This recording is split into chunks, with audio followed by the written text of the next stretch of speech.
Bonjour tout le monde. Bienvenue à la Société des Jeux. On se retrouve en ce samedi 27 juin pour notre actualité ludique et Kickstarter. Alors vous avez remarqué, j'ai encore déménagé. Et oui, je vous explique ça à l'instant pourquoi. Mais je suis surtout heureux de vous partager la nouvelle. Nos restaurants, nos pubs ludiques sont ouverts depuis cette semaine. Alors c'est le cas d'à peu près de tous les restaurants, tous les pouliques au Québec. J'espère que c'est la même chose pour vous en France. On a par contre beaucoup de mesures de protection à prendre en considération pour vous recevoir. On va faire ça de bonne façon pour éviter une deuxième vague. Mais on espère quand même vous voir nombreux à venir vous amuser dans les différents endroits. Donc, sans plus tarder, mon actualité ludique du 27 juin. C'est parti!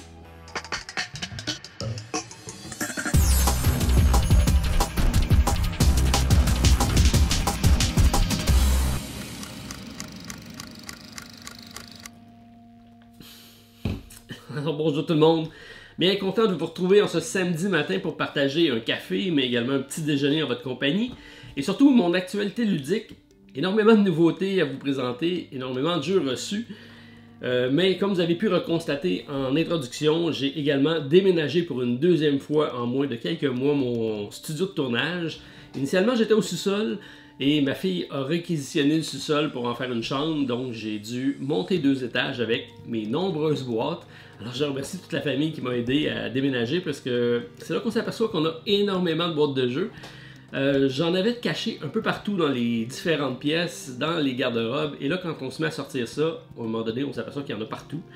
J'en ai profité pour en liquider plusieurs parce qu'on avait un bazar au Randolph du Centropolis, j'en ai vendu plusieurs à cet endroit-là, mais j'en ai gardé également parce que j'ai pas eu le temps de toutes les essayer, et c'est ma mission d'essayer de passer à travers les différents jeux. Donc j'ai mes 2 étagères ici, j'ai tout ce que je reçois au courant du mois que je vais vous présenter. J'ai également en construction 4 autres bibliothèques qui vont s'installer en arrière. Bref, ça va demander un peu de préparation tout ça. Mais somme toute, ça a un environnement que vous connaissez, c'est sensiblement le même setting que je vais garder, mais je vais m'amuser à changer un peu les points de vue pour les prochaines vidéos. En parlant de vidéos, la chaîne YouTube va atteindre, avec cette vidéo-ci, un seuil qui est quand même notable au niveau de la chaîne. On va atteindre le 1 million de vues avec la vidéo que vous écoutez présentement. Donc, une personne parmi vous sera le millionième à visionner mes vidéos au courant de l'existence de la chaîne. Donc, merci beaucoup, c'est grâce à vous que la chaîne fonctionne bien. Vous êtes nombreux à collaborer, à commenter les vidéos, à partager. Une belle communauté qu'on a réussi à se bâtir ensemble, et notre rendez-vous du samedi matin en est la démonstration. Vous êtes nombreux, toujours présents, toujours au poste. Alors bien content d'être encore là aujourd'hui avec vous. Un peu moins fatigué que la semaine dernière d'ailleurs. Je commence à me retrouver mes repères avec mes différents emplois du temps. Ça va bien, donc il reste à trouver le temps à faire des vidéos. C'est la prochaine étape, puisque on a énormément de réceptions au courant de la semaine. Alors en commençant par Hostage Negotiator Carrière que je vous ai présenté. Beaucoup de personnes l'ont commenté, beaucoup de personnes l'ont acheté. Je l'avais pre-retailer, j'en ai quelques copies encore. J'avais le all-in plus les nouveautés. Alors, êtes-vous intéressés? Ça sera disponible au Centropolis. Je viens de recevoir également Island of Eldorado, un jeu que je vous ai présenté sur la chaîne pour avoir les 2 premières versions du jeu. Il y avait la version de base avec l'extension qui était sortie pour le jouer en coopérative solo. Celui-ci est une grosse boîte qui va regrouper les 3 avec des nouvelles factions, mais également un mode full coop, un peu campagne legacy, bien hâte de le découvrir. Jeu simple, d'une grande beauté, très accessible. Encore là, je l'ai pris retailer s'il y en a parmi vous qui sont intéressés. Grosse boîte. Ça commence à faire beaucoup de grosses boîtes dans ma collection. Ensuite, au niveau des réceptions, c'est pas mal tout, mais beaucoup de prototypes que je vous montre à l'instant. Et vous allez voir que le carnet risque d'être assez important dans les prochaines semaines. Je vous ai montré, pas plus tard qu'hier, Ayla and Something Shiny, un petit jeu de Jeffrey CCH, une compagnie canadienne. Bien aimé l'expérience de celui-ci. C'est un jeu qui est présentement sur Kickstarter. On va en parler un petit peu plus loin dans la vidéo. Mais belle trouvaille, un petit genre de legacy narratif, 5 chapitres en solo. Très bien, bien hâte de voir la suite, qu'est-ce que la campagne nous réserve, et on m'a dit que s'il y avait suffisamment de backers, peut-être que la version française sera disponible. Ça reste à voir, mais je vous invite suivre la campagne de près. Il reste encore pas mal de temps. Alors, hâte de voir comment ça va évoluer tout ça. Je vous invite donc à aller voir la vidéo si vous voulez plus de détails de Ayla. Ensuite, on a Ragnarok Star qui lui s'en vient très prochainement. Donc, on va avoir ça la semaine prochaine. C'est une compagnie française encore là qui m'a partagé le jeu. Très beau jeu de placement de vikings pour faire des concerts de rock et recruter des fans. On va faire des combats de bands de musique pour aller chercher le maximum de fans. Je trouve ça intéressant. Encore là, très beau matériel. Bien hâte de vous présenter ça. Ça arrive la semaine prochaine sur Kickstarter. Ensuite, on a dans les jeux qui vont suivre, un peu plus tard, ça, au début du mois de juillet. Je pense que c'est autour du 15 juillet, si ma mémoire est bonne. On a Daimyo. Qui arrive, donc la renaissance de l'Empire, c'est de la boîte de jeu, j'en ai déjà parlé, un peu plus costaud, un petit peu dans la veine de Outlive, très beau jeu encore là, de placement d'ouvriers, contrôle majorité, tout ça, donc ça c'est assez intéressant. Donc on a également sur Kickstarter présentement Domination, le concepteur a communiqué avec moi et je devrais recevoir la boîte qui est présentement à l'école du jeu, donc Vincent m'a communiqué avec moi pour me dire qu'il allait me transmettre la boîte pour essayer d'en présenter une critique, donc je veux l'avoir rapidement pour être capable d'essayer le jeu et de vous donner mon feeling du jeu pendant la... Alors ça s'en vient. J'aime beaucoup ce que je vois de la campagne. On va y revenir un peu plus loin parce qu'encore là, je vais vous le présenter durant cette vidéo aussi. On a Ibris qui est ici. Donc, gros jeu.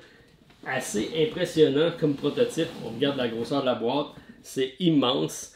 Ça vient d'arriver. C'est la gang de Etugang, donc Raphaël. Je suis allé le chercher chez lui. Magnifique illustration. Gros matériel. Une autre compagnie française, bien hâte de vous le présenter, et vraiment impressionnant. Donc 1 à 4 joueurs, partie de 45 minutes par joueur, du costaud, beaucoup de matériel. J'ai commencé à lire les règles, je pense que je vais en avoir pour un petit bout, mais ça s'en vient ça aussi la semaine prochaine sur Kickstarter. Ensuite, on a dans les nouveautés qu'on va vous présenter, With a Smile and a Gun, petit jeu d'un concepteur québécois. Alors un très beau jeu qui en plus va nous offrir une variante solo, c'est ce que j'ai réussi à essayer. Donc on va avoir des cartes, on va avoir des personnages qu'on va tourner autour d'un plateau de jeu, on va prendre des contrôles de territoire pour aller récupérer certains éléments qui vont être présents. Ça va faire un set collection, tout ça. On va essayer d'être celui qui va avoir le plus de contrôle sur la mafia dans tel et tel secteur d'activité. Très bien fait, avec des dés en plus qui va, dans un cas, nous faire un déplacement sur le plateau, dans l'autre cas, d'activer certaines capacités pour aller chercher des jetons. Donc, très bien fait. Bien hâte de vous présenter ça. Ça aussi, ça s'en vient début juillet sur Kickstarter. Donc, With a Smile and a Gun, qui est un concepteur québécois. Bref, vous voyez, c'est quand même pas mal de projets, tout ça pour les 2 prochaines semaines. Et les vacances s'en viennent. Donc, pour moi, fin juillet, c'est les vacances. Bien hâte de me rendre là, puisque assez chargé mon calendrier. Mais bien hâte de vous présenter également les différents jeux qui sont ici, puisque les premiers contacts que j'ai eu avec, c'est des jeux de grande qualité. Alors j'ai bien hâte de vous les présenter. Ensuite, au niveau contribution, bon, on a Minirog, il ne faut pas oublier, qui a fait une excellente campagne, donc la meilleure chez Not Publishing, 2 concepteurs québécois que je vous ai présenté le jeu. Bien hâte aussi de voir le final de ce jeu-ci avec un nouveau mode, des cartes supplémentaires, ça va être assez bien. Age of Civilization, je l'ai sorti puisque c'est le même auteur qui a fait Ayla. Et celui-là, je ne vous l'ai pas encore présenté, mais ceux qui aiment les jeux de civilisation, c'est un format donc très compact qui se joue de 1 à 4 joueurs. Éventuellement, je pourrais peut-être vous le présenter. Je pense que vous allez être plusieurs à apprécier ce genre de jeu-là. Et il y a différents modes d'aventure, si on veut, même en solo. Alors ça, c'est assez intéressant. Ensuite, si on regarde au niveau des nouvelles contributions, ben, j'en ai pas confirmé cette semaine, mais j'ai des jeux, c'est sûr, qui vont en faire partie. Je garde ça pour ma partie nouveauté, mais sachez qu'il y a de beaux titres cette semaine qui sont sortis. Au niveau des sorties boutiques, on fait toujours le tour des différentes nouveautés, en commençant par le Randolph. Donc au Randolph, on a le retour de Great Western Trail qui viennent de refaire son apparition en français et en anglais, donc ça fait longtemps qu'on ne l'avait plus, c'est un retour et ça fait partie d'un de mes meilleurs jeux de Alexander Pfister avec Maracaibo qui vient de sortir l'année passée.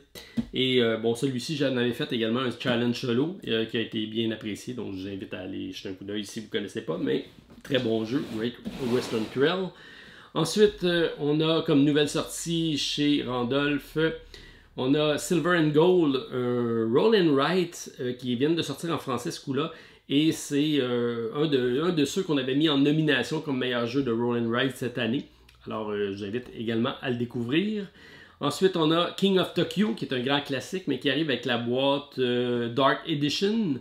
Donc, une mise à jour, si on veut, d'un grand classique de jeu de dés qui fonctionne super bien au pub. Alors, ça aussi, ça vient d'arriver. Et en version française. Et finalement, j'ai un petit dernier jeu qui est en précommande au Randolph et c'est des concepteurs québécois.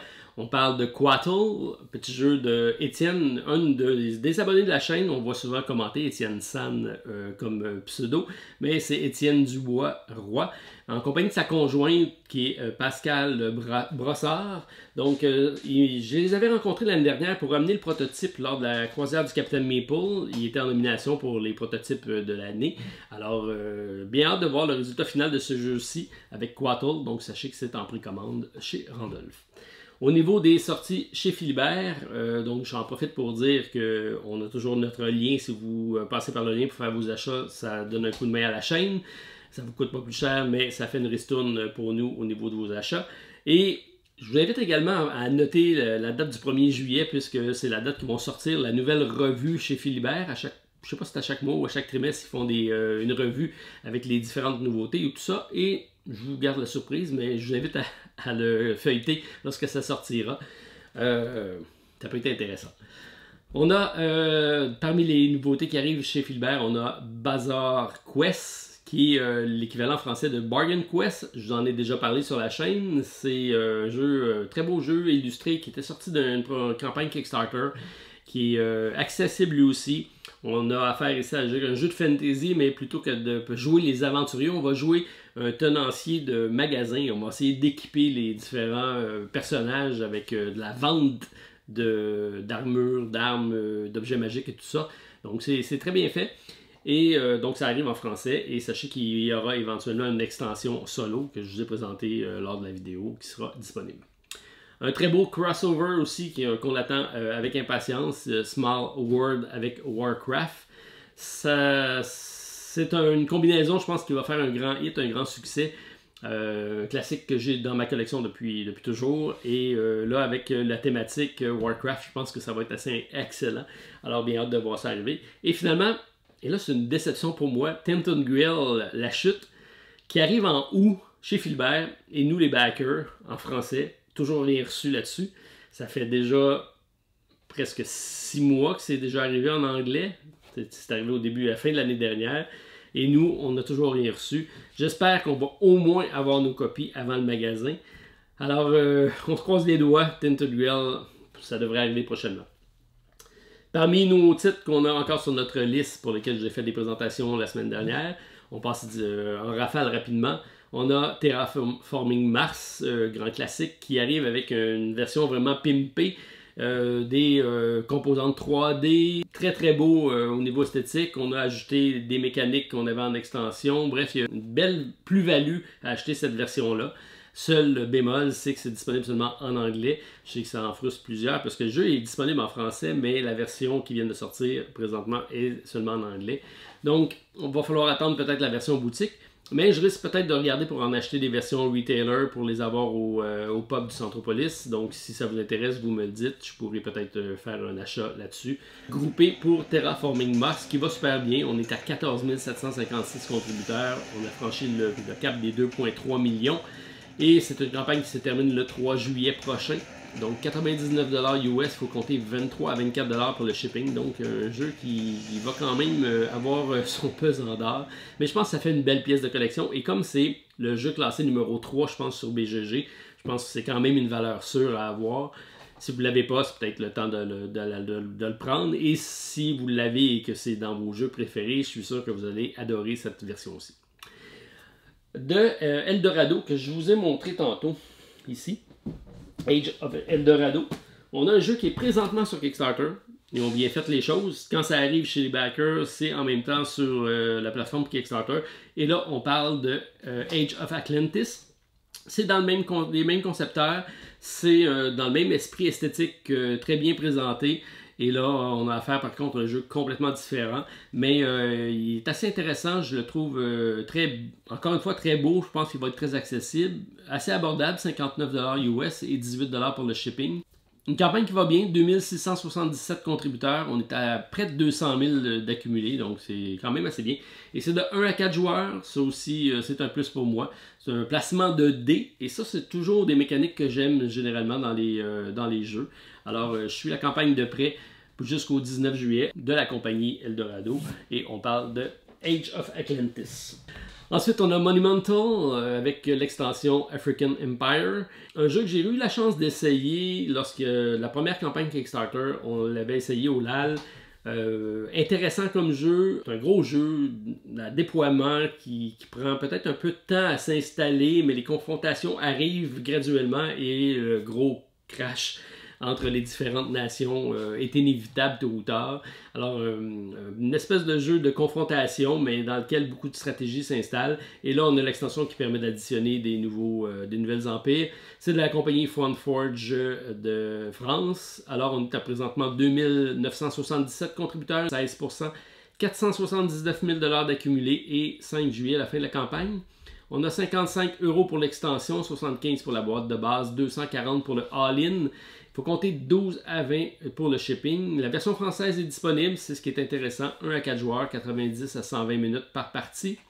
Alors, à surveiller, genre de jeu que j'aime. Je vais probablement regarder pour la version boutique, mais ceux qui ont déjà la version Kickstarter de base vont sûrement vouloir avoir l'extension pour compléter le jeu, qui est quand même d'une grande beauté, beaucoup de mini.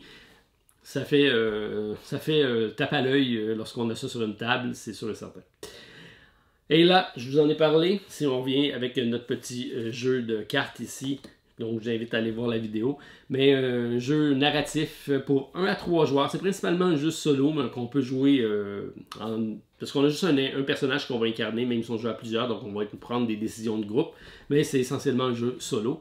On est présentement à 1820 contributeurs, une hausse de 19%, 138 000 $ d'accumulés, une campagne qui se termine le 18 juillet prochain. C'est un 4e projet pour la compagnie Ice Makes de Toronto. Et comme je l'ai dit, c'est celui qui était à la base de Age of Civilization. Et comme celui-là était sorti en français, on peut avoir espoir que Ayla sorte éventuellement en français également. 72 $ canadiens pour le jeu, ce qui est quand même un peu dispendieux. Mais je sais que ce que j'ai, c'est seulement le premier des chapitres. Et il va en avoir 5. Il va y avoir des chapitres qui vont prendre de l'ampleur plus on va jouer parce que l'histoire va se programmer d'une fois à l'autre et notre personnage va prendre de l'ampleur en allant chercher des équipements, en étant de plus en plus prospère si on veut, donc dans tout ce qu'il va réussir à faire. Donc on va avoir un bagage de connaissances qu'on va accumuler d'un chapitre à l'autre. J'ai hâte de voir comment ça va évoluer cette campagne-là. Mais une très très bonne base de jeu. Bien hâte de voir comment ça va finir avec Ayla and Something Shiny. Je vous avais parlé d'un dernier projet qui est Crazy Farmer and the Clôture électrique. J'aime ça, ils ont réussi à mêler l'anglais et le français dans le titre.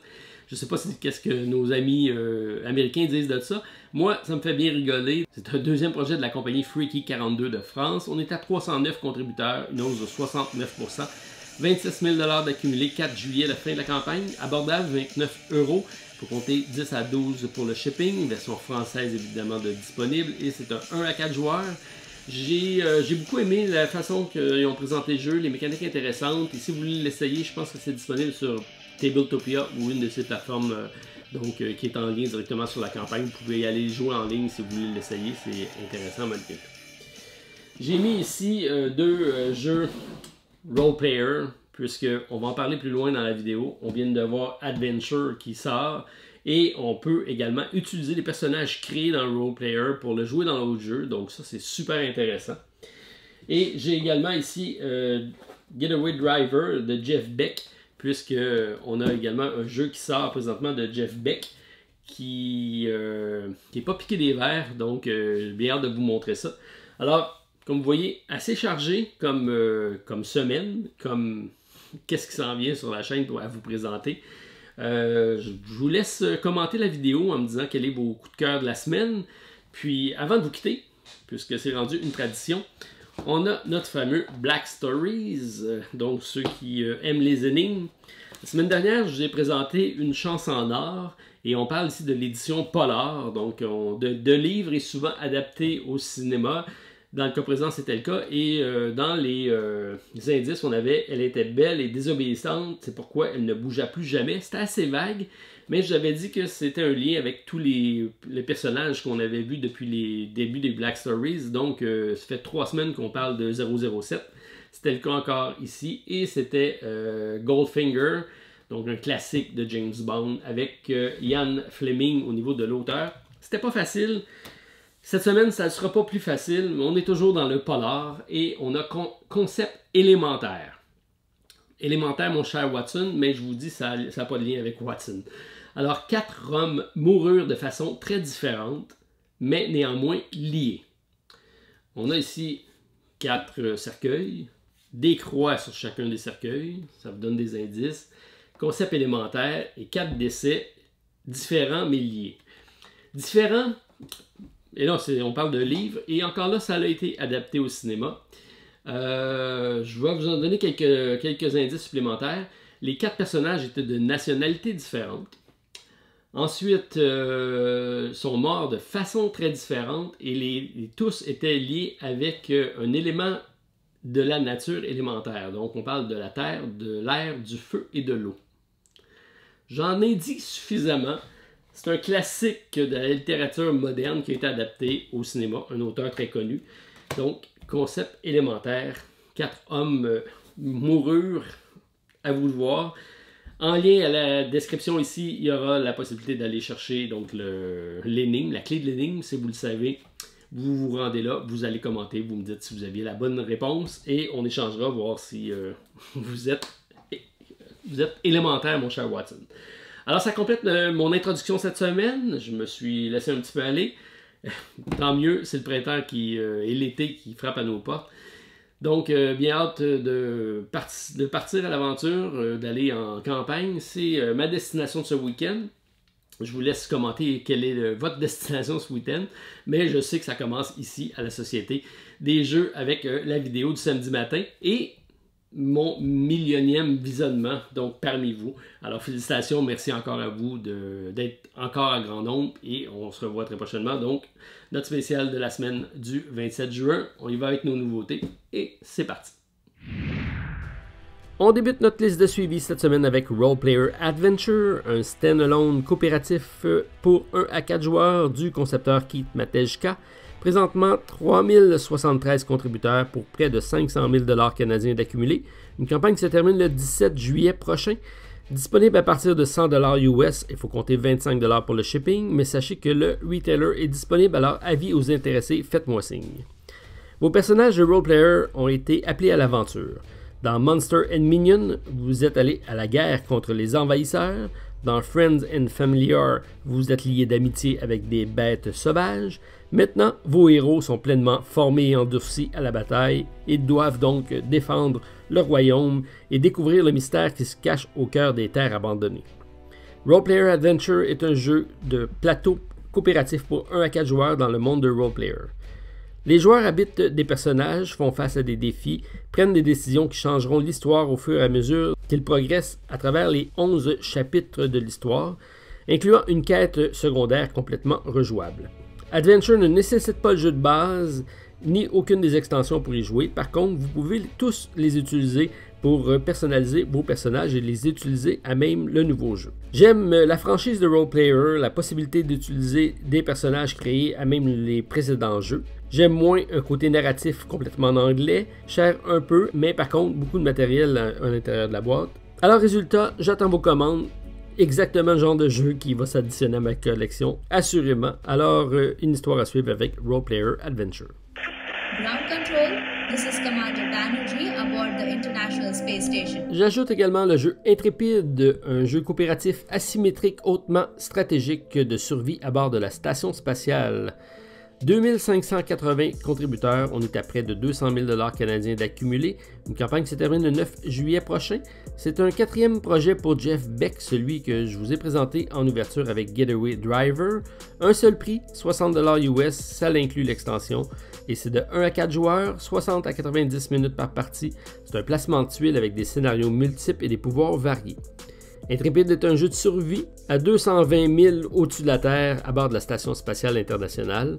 Les joueurs jouent le rôle d'astronautes de différentes nations, mettant en contribution leur technologie unique. Les joueurs doivent travailler ensemble pour générer suffisamment de ressources vitales à chaque tour, tout en travaillant pour résoudre les catastrophes auxquelles ils sont confrontés. Intrépide est un jeu coopératif stratégique qui est très asymétrique pour 1 à 4 joueurs, qui prend environ 60 à 90 minutes par partie, avec une variété de nations et de scénarios catastrophes. Chaque partie est complètement différente les unes des autres. Alors j'aime la thématique, le sentiment d'urgence, le système D mis de l'avant. J'aime moins, pas de version française pour l'instant, mais on dit que c'est en développement. Alors résultat, si le jeu est à la hauteur des promesses, vraiment mon genre de jeu à suivre avec Intrépide jusqu'au 9 juillet prochain.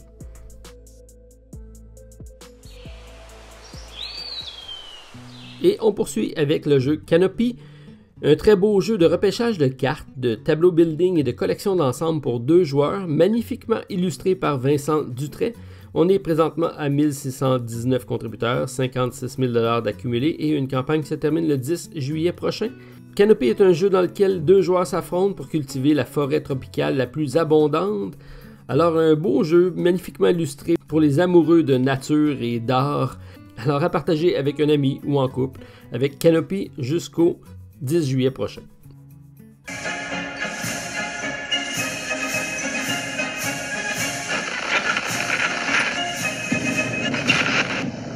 Et je poursuis avec le jeu Domination que je vous ai présenté en ouverture de vidéo.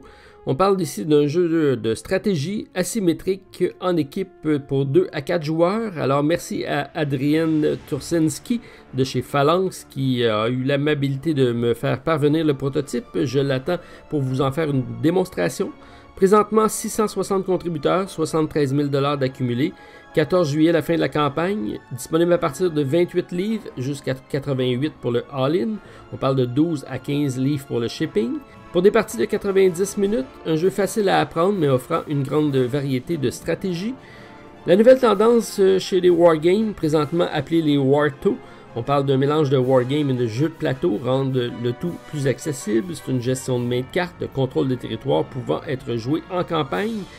Alors peut-être mon successeur à Tide of Iron à découvrir et possiblement avec une version française de disponible si suffisamment de contributeurs sont présents pour la campagne. Domination, on regarde ça de près et je vous reviens avec une présentation du jeu jusqu'au 14 juillet prochain. J'ajoute également le jeu Syndicate, une conquête interplanétaire de la compagnie PDU Game. Premier projet de cette compagnie de New York, on est à présentement 379 contributeurs, 37 000 $ d'accumulés. Campagne qui se termine le 23 juillet prochain. Disponible à partir de 55 $ US, il faut compter 16 à 19 $ pour le shipping. 2 à 5 joueurs, c'est un contrôle de territoire, construction de réseaux de contrebande et placement de tuiles. Alors nous sommes en 3105, l'humanité s'est propagée à travers les étoiles et suite à la faiblesse de l'Empire qui nous dirige, on va incarner un jeune syndicat de criminels qui essaie de rester sous le radar de la société pendant que vous rivalisez avec les autres syndicats criminels pour gagner de l'argent, du pouvoir, des équipes loyales et de la technologie de pointe. Terminez vos missions, organisez des opérations criminelles, éliminez quiconque se dresse sur votre chemin pour construire l'empire criminel interplanétaire la plus formidable du système. Alors j'aime beaucoup l'artistique du jeu, la thématique est intéressante, reste à voir si le gameplay est à la hauteur, à investiguer au cours des prochaines semaines avec Syndicate jusqu'au 23 juillet prochain. Alors j'ajoute quelques titres en rafale, en commençant par Unlikely Heroes, un drôle de jeu incorporant des personnages aussi variés que des vikings, des cowboys et des pharaons. Une aventure narrative épique pour 1 à 4 joueurs, d'exploration de maps, découverte de trésors, combattre des monstres, bref, C'est plus une satire que d'autres choses, ça me semble juste drôle comme jeu. Et également le système de cartes un petit peu à la 7e continent de déplacement. Ce n'est pas disponible en français jusqu'à présent, alors je regarde ça de côté, voir si ça peut être intéressant avec Unlikely Heroes. J'ajoute également un jeu proposé par un de nos abonnés. On parle de Parasite Game, un jeu de Léo Blandin et de Armand Texier. Un jeu qui se dit What the fuck. Alors, pour ceux qui aiment le chaos et qui veulent pimenter leur partie avec Parasite Game. J'ajoute également une petite carte cachée avec Fox on the Run, un projet d'une compagnie italienne qui nous propose un deuxième projet. C'est présentement 165 contributeurs, 7000 $ d'accumulés. C'est un petit jeu pour 2 à 4 joueurs, des parties rapides de 10 à 20 minutes, 10 ans et plus, abordable à partir de 18 €. C'est jouable par n'importe qui, il n'y a pas de texte au niveau du jeu. On a tout simplement un jeu de chat et souris dans lequel on a un parcours qui va apparaître avec des orientations et des pouvoirs variés qui vont nous permettre de sauver ou d'attraper nos adversaires. Alors pour 2 joueurs, ça peut être intéressant. Ça me semble abordable et accessible comme jeu avec Fox on the Run. Et si on regarde au niveau des jeux proposés par Frank pour la plateforme Ulule et autres sites, on parle de Key Enigma, un escape room dans une boîte en précommande chez Indiegogo et disponible en français. Également Dungeon Fitness, et là c'est vraiment bizarre comme projet. Non pas que c'est une mauvaise idée, au contraire, c'est une très brillante idée de jeu de cartes de type fantasy qui vous permet de faire de l'exercice. Mais c'est bizarre puisque mon ami Marc-Antoine de Etugame avait eu la même idée exactement l'année dernière. J'ai même participé avec lui à l'élaboration du prototype. Alors incroyable que 2 personnes aient eu la même idée pour celui-ci. Alors je t'invite à jeter un coup d'œil Dungeon of Fitness et Marc-Antoine, je t'invite à continuer ton jeu. Alors à découvrir sur Ulule. Et finalement, si on regarde parmi les projets à suivre la semaine prochaine sur Kickstarter, gracieuseté de mon ami Philippe, 29 juin, Rise of Amazon. Non pas la montée du site de transactions en ligne, mais plutôt des célèbres guerrières de la Grèce antique, magnifiquement illustrées pour 1 à 4 joueurs. 30 juin, Ibris, avec le cosmos désordonné de la compagnie Aurora Game Studio, concepteur Damien Chauveau. Pour 1 à 4 joueurs, une immense boîte avec un contenu magnifique à découvrir sous peu sur la chaîne. Également le 30 juin, Metis Fall, un jeu de cartes parfois coopératif, hautement interactif et stratégique pour 2 à 3 joueurs. Toujours le 30 juin, Houston We Have a Dolphin, alors un jeu humoristique, narratif utilisant une application pour 3 à 5 joueurs. Et probablement notre coup de cœur de la semaine avec Plante de Russe de Adventure Inc. Alors le Pirate des Caraïbes en mode steampunk pour 1 à 6 joueurs, prometteur. Le 1er juillet, Lost in Straya, un jeu de cartes de survie dans le désert australien. Alors le premier à trouver un réseau cellulaire pour appeler au secours gagne la partie, assez original. Mystic Monkey, un jeu rapide pour 2 joueurs. Et le 2 juillet, Rallyman avec l'extension Dirt de Holy Grail Game pour 1 à 6 joueurs, la mise à jour de la première édition du jeu. Alors sur ce, on souhaite un bon week-end à tous. On se revoit très prochainement pour d'autres vidéos à la Société des Jeux. À bientôt. Bye.